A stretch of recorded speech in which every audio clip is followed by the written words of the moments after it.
All parties Hurriyat Conference has strongly condemned the unabated killings, arrests and other brutalities by the Indian troops in occupied Kashmir.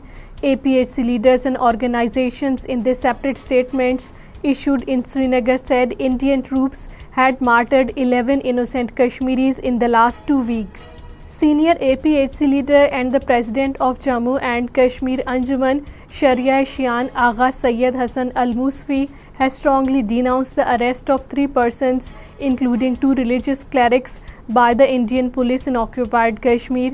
The police arrested Maulvi Bashir Ahmad of the Nogam area, Maulana Ali Muhammad Jan of Khanda area of the Budgam, and Ashik Hussain of Bandipura. Indian police arrested several members of the Gujar Bakalwar community during a protest demonstration in Srinagar. A large number of the people gathered in the press enclave in Srinagar to protest against the inclusion of the upper caste Pahadis in the scheduled tribe list in the occupied territory. High Court of Occupied Kashmir has quashed the illegal detention of 2 persons who were booked under the Black Law Public Safety Act. The court directed the authorities to release the detainees forthwith.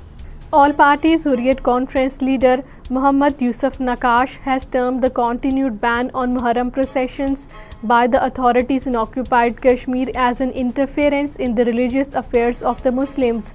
Muhammad Naqash, in a statement issued in Srinagar, said, "Love for the martyrs of Karbala is an integral part of our faith." Working President of Indian National Congress in occupied Kashmir Raman Bhalla has said that the Bharatiya Janata Party-led Indian government has snatched all democratic rights of the people of the territory.